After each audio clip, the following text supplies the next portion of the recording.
Hi hello all welcome back to our YouTube channel the concept coach where learning becomes understanding. So ఈరోజు మనం discuss చేసుకోబోయే topic ఏమంటే రంసార్ sites అనమాట. ఈ రంసార్ sites అంటే ఏంటిది మనం మాట్లాడదాం. అండ్ ఇండియాలో ఎన్ని రంసార్ సైట్స్ ఉన్నాయి అండ్ ఆ రంసార్ సైట్లో కొన్ని ఇంపార్టెంట్ రంసార్ సైట్స్ ఉంటాయి. తర్వాత మనం రంసార్ కన్వెన్షన్స్ గురించి కూడా మాట్లాడతాం. అసలు ఈ రంసార్ సైట్స్ అంటే ఏంటిది, ఈ రంసార్ కన్వెన్షన్ ఎలా వచ్చింది, వెరీ ఇంపార్టెంట్ టాపిక్, కొంచెం జాగ్రత్తగా వినండి. మనకి జూన్ 15 వరల్డ్ ఎన్విరాన్మెంట్ డే ఉంటుంది కదా. సో మనకి మన ఇండియా పర్యావరణ దినోత్సవం సందర్భంగా 100వ రంసార్ సైట్ని అయితే ప్రకటించిందనమాట. ఈ 100th రంసార్ సైట్ ఏమంటే జయప్రకాష్ నారాయణ్ బర్డ్ శాంక్చురీ అనమాట. ఇది ఉత్తరప్రదేశ్లో అయితే ఉంది. ఇది మనకి గంగా రివర్ బేసిన్ నుంచి ఫామ్ అయిందనమాట. అండ్ ఈ జయప్రకాష్ నారాయణ్ బర్డ్ శాంక్చురీ ఏదైతే ఉందో ఇది మనకి న్యాచురల్గా ఫామ్ అయింది. Naturally formed fresh oxbow lake అనమాట. ఇది ఫ్రెష్ ఆక్స్బౌ లేక్ నుంచి అయితే ఫామ్ అయింది. మనకి ఆక్స్బౌ లేక్స్ అంటే ఏంటిది అనేది మనం ఆల్రెడీ డిస్కస్ చేసుకోవడం జరిగింది. సో ఆక్స్బౌ లేక్ అంటే ఏంటిదంటే ఇక్కడ ఇంకోసారి చెప్తాను చూడండి. ఇవి ఇట్లా వంకర్లు వాటర్ ప్రవహిస్తూ ఉంటుంది కదా నదుల నుంచి. ఇలా వాటర్ ప్రవహిస్తూ ఉంటే వీటిని వంకర్లుగా ఉండే ఈ ఫీచర్ని ఏమంటామంటే మనం మీండర్స్ అంటామనమాట. ఓకేనా. ఈ మీండర్స్ ఎప్పుడైతే వాటర్ ఇప్పుడు వర్షం ఎక్కువ వచ్చినప్పుడు ఇక్కడ ఈ మీండర్స్ అనేవి ఎక్కువ వస్తాయి కదా. ఎప్పుడైతే వర్షం తక్కువ అయిపోతుందో అప్పుడు లేకుంటే ఎరోజన్ యాక్టివిటీస్ వల్ల కానీ ఈ మీండర్ అనేది కొంచెం కట్ అయిపోతుంది. ఇలా కట్ అయిపోయి ఇట్లా ఈ విధంగా మనకి అర్ధచంద్రాకారంలో వేరే ఒక ఇదంతా సపరేట్ అయిపోయి ఈ విధంగా వేరే లేక్స్ అయితే ఫామ్ అవుతాయి అనమాట. వీటిని మనం ఏమంటామంటే ఆక్స్బౌ లేక్స్ అంటాం. సో ఈ విధంగా మనకి ఈ జయప్రకాష్ నారాయణ్ బర్డ్ శాంక్చురీ అయితే ఫామ్ అయ్యడం అయితే జరిగిందనమాట. సో ఇది 100వ రంసార్ సైట్ అని మనకు తెలుసు. సో మనకి ఈ 100వ రంసార్ సైట్‌తో మన ఇండియా అనేది 3వ స్థానంలో ఉంది. ఎక్కువ రంసార్ సైట్స్ కలిగిన దేశాల్లో మన ఇండియా అనేది 3వ దేశం అనమాట.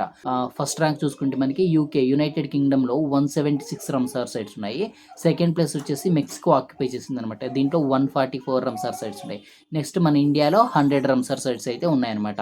సో ఇప్పుడు మనం చూసుకుంటే అసలు ఈ రంసార్ సైట్స్ అంటే ఏంటిదనేది మాట్లాడదాం. ఈ రంసార్ సైట్స్ అంటే ఏంటిదంటే ఏవైతే వరల్డ్ ఇంపార్టెన్స్ వెట్లాండ్స్ ఉంటాయో వాటిని కాపాడుకోవడం మన పర్యావరణానికి చాలా అవసరం అనమాట. ఎందుకు అక్కడ డిఫరెంట్ స్పీసీస్ ప్లాంట్స్ గానీ, లేకుంటే డిఫరెంట్ యానిమల్ స్పీసీస్ కానీ ఉండి అక్కడ మన వరల్డ్ ఎకలాజికల్ అండ్ బయోడైవర్సిటీకి ఎంతగానో ఉపయోగపడుతున్నాయి. అండ్ అదేవిధంగా మనకి వరదలొచ్చినప్పుడు అది క్లైమేట్ మిటిగేషన్ లాగా యాక్ట్ అవుతుంది. ఫ్లడ్స్ లాగా యాక్ట్ చేస్తాయి. అండ్ మనం ఈ రంసార్ సైట్‌ని, ఈ వెట్లాండ్స్‌ని న్యాచురస్ కిడ్నీస్ అని కూడా పిలుస్తాం. ప్రకృతి యొక్క కిడ్నీలు అని కూడా మనం అయితే పిలుస్తాం అనమాట దీన్ని. రంసార్ సైట్స్ అంటే వెట్లాండ్స్. సో ఈ వెట్లాండ్స్ మనకి ecological biodiversity and floods mitigation ఇట్లాంటి వాటికన్నిటికి ఇవైతే ఉపయోగపడుతుంది. సో ఇక్కడ చూసుకుంటే ఈ రంసార్ కన్వెన్షన్ మనకి 1971లో వచ్చింది. రంసార్ అనేది మనకి ఇరాన్లో ఉన్న ఒక ప్లేస్ అనమాట. ఈ ప్లేస్లో ఈ రంసార్లో మనకి 1971లో ఈ వరల్డ్ వెట్లాండ్స్ని కాపాడుకోవడానికి ఒక ట్రీటీ అయితే జరిగిందనమాట. దాన్ని మనం రంసార్ కన్వెన్షన్ అని చెప్తాం. ఇది 1971లో వచ్చింది. బట్ ఇది ఎఫెక్టివ్ అంటే ఇది అమలులోకి వచ్చిందైతే సైన్ చేసిందైతే 1971. బట్ అమలులోకి వచ్చిందైతే ఎఫెక్టివ్ ఫ్రమ్ 1975 అని చెప్తాం. ఓకేనా. నెక్స్ట్ మనకి చూసుకుంటే ఇప్పుడు మనకి ఈ ఇండియాలో 100 రంసార్ సైట్స్ వచ్చేసాయని చెప్పాం కదా. సో ఇది ఆసియాలో మన ఇండియాకి highest number of Ramsar sites వచ్చాయి. అండ్ వరల్డ్‌లో ఇది థర్డ్ ప్లేస్‌లో ఉంటది. First UK and then second Mexico, మనం ఇందాక ప్రీవియస్ స్లైడ్‌లో మాట్లాడుకున్నాం. నెక్స్ట్ ఈ రంసార్ సైట్స్, ఈ వెట్లాండ్స్ వచ్చేసి మనకి 1.36 మిలియన్ హెక్టార్స్‌ని ఆక్యుపై చేసిందనమాట. నెక్స్ట్ చూసుకుంటే ది పవర్ స్టేట్ తమిళనాడు. అంటే ఇక్కడ తమిళనాడులో మన ఇండియాలో చూసుకుంటే తమిళనాడులో ఎక్కువ రంసార్ సైట్స్ ఉన్నాయన్నమాట. మోర్ దాన్ నియర్లీ ఇక్కడ 20 రంసార్ సైట్స్ అయితే మనకి తమిళనాడులో ఉన్నాయి. So this is about Tamil Nadu Ramsar sites అనమాట. నెక్స్ట్ మనకి చూసుకుంటే ఇక్కడ ఒక 3 Ramsar sites, important Ramsar sites గురించి మనం మాట్లాడుకుందాం. ఇక్కడ చిలికా రంసార్ సైట్ వచ్చేసి ఇది ఒడిషా స్టేట్‌లో ఉంటది. దీని గురించి చూసుకుంటే ఇది largest brackish brackish water lagoon అనమాట ఇది. అండ్ ఆల్సో ఇది ఇరవడ్డి డాల్ఫిన్స్కి నివాసం. ఓకేనా. నెక్స్ట్ మనకి చూసుకుంటే లోక్టక్ రంసార్ సైట్ వచ్చేసి మణిపూర్లో ఉంటుంది. ఇది చూసుకుంటే మనకి ప్రపంచంలోనే ఫ్లోటింగ్ నేషనల్ పార్క్ ఇదనమాట. ప్రపంచంలోనే world's only floating national park అనమాట. సో ఇది చూసుకుంటే మనకి సంగై డీర్కి అయితే నివాసం అనమాట. ఈ సంగై డీర్ అనేది ఎండేంజర్డ్ లిస్ట్లో అయితే ఉంటుంది. నెక్స్ట్ చూసుకుంటే మనకి కియోలాడియో ఈ రంసార్ సైట్ వచ్చేసి మనకి రాజస్థాన్లో ఉంటుంది. ఇది మ్యాన్ మేడ్ వెట్లాండ్. అంటే మనం ఇందాక 100th రంసార్ సైట్ మనకి న్యాచురల్గా ఫామ్ అయిందని చెప్పుకున్నాం కదా. ఇది వచ్చేసి మనకి మ్యాన్ మేడ్ అనమాట. అండ్ దాంట్లో ఫ్రెష్ వాటర్ ఆక్స్బౌ లేక్స్ అని చెప్పాం కదా. మనకి సాంబార్ లేక్ అనేది సాంబార్ లేక్ అని ఒక రంసార్ సైట్ వస్తుంది. అది ఇప్పుడు మనకి సాల్ట్ వాటర్తో ఫామ్ అయి ఉంటుంది. సో ఈ విధంగా మనకి different types of Ramsar sites కూడా ఉంటాయి, గుర్తుపెట్టుకోవాలి. సో ఇక్కడ కియోలాడియో రాజస్థాన్. సో ఇక్కడ కియోలాడియో సైట్ వచ్చేసి రాజస్థాన్లో ఉంటుంది. ఇది మ్యాన్ మేడ్ వెట్లాండ్. ఇది చూసుకుంటే సైబేరియన్ క్రేన్కి నివాసంగా ఉంటుంది. ఓకేనా. నెక్స్ట్ మనం చూసుకుంటే ఈ మాంట్రక్స్ రికార్డ్లోనే మనం ఇందాక మాట్లాడుకున్న ఈ 3 రంసార్ సైట్స్ కూడా మాంట్రెక్స్ రికార్డ్లో ఉన్నాయన్నమాట. మాంట్రెక్స్ రికార్డ్లో ఈ మూడిట్లో 2 ఉన్నాయి ఇప్పటికీ. ఒకటేమో సక్సెస్ఫుల్‌గా బయటకొచ్చింది. సో బయటికి రావడము, ఉండడం ఏందంటే ఇక్కడ మాంట్రెక్స్ రికార్డ్ అంటే ఏంటో తెలియాలి మనకు ఫస్ట్. సో ఈ మాంట్రెక్స్ రికార్డ్ ఏందంటే ఏవైతే వెట్లాండ్స్ మనకి ఇప్పుడు డిగ్రేడేషన్‌లో ఉంటాయో, పొల్యూషన్ ద్వారా గానీ, లేకుంటే వాటర్ స్కేర్సిటీ వల్ల గానీ ఏవైతే డిగ్రేడ్ అయిపోతూ ఉంటాయో వెట్లాండ్స్‌ని, వాటన్నిటిని ఒక లిస్ట్ చేసి దాని మీద స్పెషల్‌గా ఫోకస్ చేయాలని చెప్పేసి మనకి 1990లో స్విట్జర్లాండ్‌లో ఒక కాన్ఫరెన్స్ అయితే జరుగుతుందనమాట. సో ఆ కాన్ఫరెన్స్‌లో మనకి ఈ మాంట్రెక్స్ రికార్డ్ అనేదైతే అడాప్ట్ చేసుకున్నారనమాట 1990లో.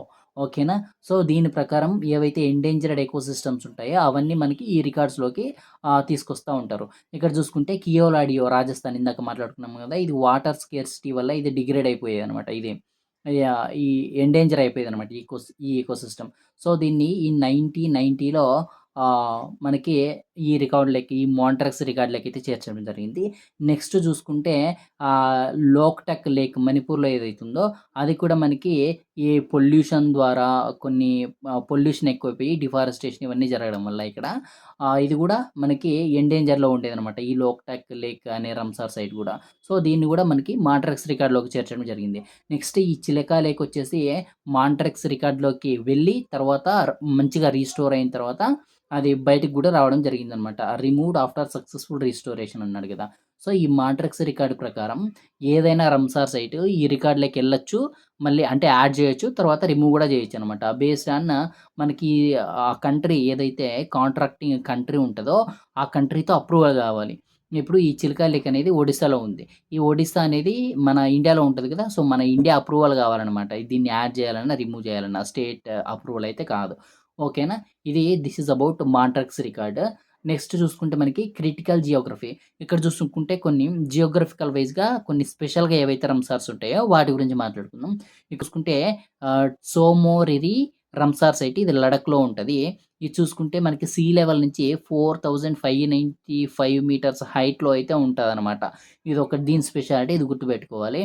అండ్ చూసుకుంటే ఇక్కడ సాంబార్ లేక్. ఇదొచ్చేసి India's largest inland salt water body. అంటే మనకి ఇందాకనే చెప్పాం గదా. ఇక్కడ రంసార్ సైట్ అనేవి ఫ్రెష్ వాటర్ లేక్స్ ఉంటాయి. నెక్స్ట్ ఇట్లా సాల్ట్ వాటర్ లేక్స్ కూడా ఉంటాయనేసి. సో సాంబార్ లేక్ స్పెషాలిటీ ఏంటిదంటే ఇది largest inland salt water body అనమాట. ఓకేనా. నెక్స్ట్ చూసుకుంటే సుందర్బన్ అనమాట. సుందర్బన్ ల్యాండ్ అని చెప్పి సుందర్బన్ డెల్టా అని చెప్పి మనం అంటా ఉంటాం. ఈ సుందర్బన్ డెల్టా వచ్చేసి మనకి వెస్ట్ బెంగాల్‌లో ఉంటది. ఇది వచ్చేసి వరల్డ్ లార్జెస్ట్ మ్యాంగ్రూవ్ ఫారెస్ట్ అనమాట. మ్యాంగ్రూవ్ ఫారెస్ట్ ఉండేది. ఇది one of the UNESCO world heritage సైట్‌గా కూడా గుర్తించడం అయితే జరిగింది. నెక్స్ట్ మనకి చూసుకుంటే ఈ మేనేజ్మెంట్ ఫ్రేమ్‌వర్క్ ఎన్‌పీసీఏ అంటే మనకి ఇక్కడ వీటికి రంసార్ సైట్‌కి అన్నిటికి ఒక మేనేజ్మెంట్ ఫ్రేమ్‌వర్క్ ఉందన్నమాట. అదేమంటే NPCA national plan for conservation aquatic ecosystem. National plan for conservation of aquatic ecosystem అనమాట. ఇది ఏం చేస్తదంటే మనకి ఏవైతే వెట్లాండ్స్ ఉంటాయో, ఏవైతే లేక్స్ ఉంటాయో వాటికి ఫండ్‌ని రిలీజ్ చేస్తది. ఇది సెంట్రల్ స్పాన్సర్డ్ స్కీమ్ అనమాట. సెంట్రల్ స్పాన్సర్డ్ స్కీమ్ అనమాట. ఓకేనా. అంటే ఇది స్టేట్ కొంచెం మనీ బడ్జెట్ అయితే అలొకేట్ చేస్తది. యాస్ వెల్ యాస్ సెంట్రల్ కూడా దీనికి ఫండింగ్ చేస్తది. అండ్ మనకి ఈ ఎన్‌పీసీఏ బ్యాక్‌గ్రౌండ్‌కెళ్తే ఇది ఏ విధంగా వచ్చిందంటే, ఇది 2 అంటే ఇంతకుముందు 2013 కంటే ముందు మనకి ఇవి ఇక్కడ 2 సంస్థలు అయితే ఉండేవన్నమాట. అవేందంటే ఒకటి ఎన్‌డబ్ల్యూపీసీ చూసుకుంటే national wetland conservation programme and చూసుకుంటే NLCP national lake conservation plan. ఈ 2 విడివిడిగా మనకి ఫండింగ్ చేసేవి. ఈ ఎన్‌డబ్ల్యూపీసీ వచ్చేసి ఏవైతే వెట్‌లాండ్స్ ఉంటాయో ఆ వెట్‌లాండ్స్‌కి ఫండింగ్ చేసేవి. ఇక్కడ నేషనల్ లేక్ కన్జర్వేషన్ ప్లాన్ ఎన్‌ఎల్‌సీపీ వచ్చేసి మనకి లేక్స్‌కైతే ఫండింగ్ చేస్తా ఉండేదనమాట. ఇదొచ్చేసి మనకి వెట్‌లాండ్స్‌కి ఫండింగ్ చేసుకుంటూ ఉండేది. సో, ఇవి అన్నీ 2013లో మెర్జ్ అయిపోయి ఎన్‌పీసీఏగా ఫార్మ్ అవ్వడం అయితే జరిగిందనమాట. ఏవేవి ఎన్‌డబ్ల్యూసీపీ ఒకటి అండ్ ఆల్సో ఎన్‌ఎల్‌సీపీ ఒకటి. ఈ 2 కలిసి ఉఫ్ ఎన్‌పీసీఏగా మనకి 2013లో రావడం అయితే జరిగిందనమాట. సో, ఈ ఎన్‌పీసీఏ బాధ్యత ఏమంటే రెస్పాన్సిబిలిటీ ఏమంటే ఏవైతే వెట్‌లాండ్స్ ఆహ్, లేక్స్ ఉంటాయో వాటికి ఫండింగ్ చేసుకుంటా ఉండాలనమాట. తర్వాత వైస్ యూజ్ ప్రిన్సిపల్ గూడా ఉంటది. అంటే ఇప్పుడు కొంచెం ఎకనామికల్‌గా లోకల్ వాళ్ళకి ఎవరికైతే ఉంటదో వాళ్ళు కొంచెం ఫిషింగ్ గాని ఇలాంటివైతే చేసుకోవచ్చనమాట. సో, వీటన్నిటిని రెగ్యులేట్ చేసే సంస్థ ఏమంటే national plan for conservation of aquatic ecosystem అనమాట. సో, ఇది this is emerged from national wetland conservation programme and as well as national lake conservation plan. ఇంకా చూసుకుంటే the legal shield, wetland rules 2017 ఇవి కూడా మనకి రంసార్ కన్వెన్షన్ 1971 ప్రకారం వచ్చాయి. సో, దీన్ని చూసుకుంటే ఈ వెట్‌లాండ్ రూల్స్‌లో మనకి ఎంపవర్డ్ అథారిటీస్ అంటే state wetland authorities enforces the wise use principle. మనం ఇందాక మాట్లాడుకున్నాం కదా! లోకల్ వాళ్ళు ఎవరైతే ఉంటారో వాళ్ళు కొంచెం ఈ రంసార్ సైట్స్ వల్ల లివ్లీహుడ్ జీవనం అయితే చేసుకోవచ్చనమాట.